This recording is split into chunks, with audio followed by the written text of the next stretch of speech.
Saenchai is so interesting to me because he's different than any other Thai fighter in his movements. He's Absolutely. so light on his feet, constantly switching stances, and He's a Floyd Mayweather of Muay Thai. yeah, man.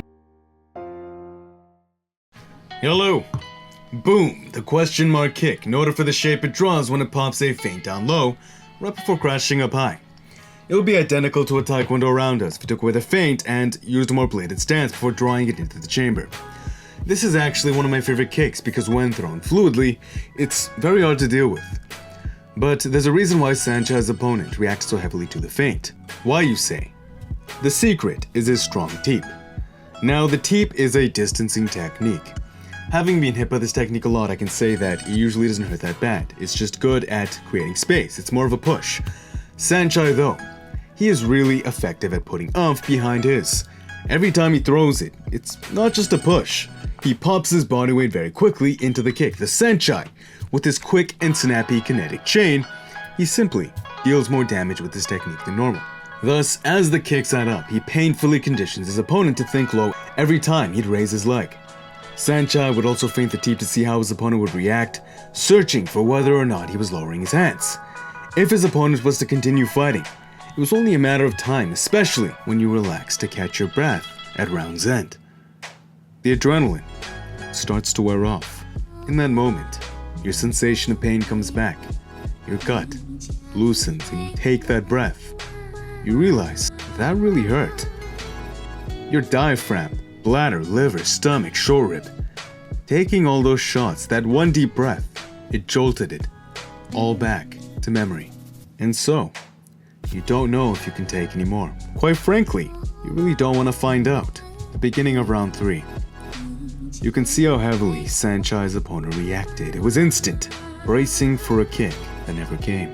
Instead, what connects has him more hurt than he realizes. Smiling with confident display, whilst the indifferent physics of reality has his legs leave from under him. Saenchai's question mark kick is as perfect as I've seen it. We should also note, this kick shares another parallel with the Taekwondo roundhouse. It does not have that same bone-breaking power a traditional Muay Thai roundhouse has. Instead, what it loses in heavy follow from body weight it gains in sheer speed. Thus, it whips out and creates more of a pop opposed to a push on connect. This makes the kick much better at concussing the opponent if they don't see it coming. This style of kicking would not be as effective versus a thigh because it doesn't dig in the same way a traditional Muay Thai roundhouse does. But it's the same thing with a punch.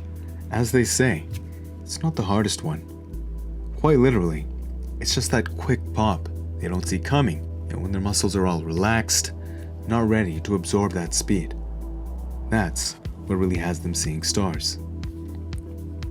Now, breaking down low, programming the hands slow before aiming high. This is a similar philosophy John Jones used for his DC. And here, similar philosophy used by Jacare. Of course, the same philosophy, but completely different technique executed by Benson Henderson. Once you understand the overarching philosophy, you can pretty much use it whatever way you want. But when it comes to Saenchai's method, it's definitely one of the sneakiest. If you'd like more work from me, please subscribe. That's definitely great for the channel. Smash the like button if you enjoyed. It's good karma. And until next time, peace.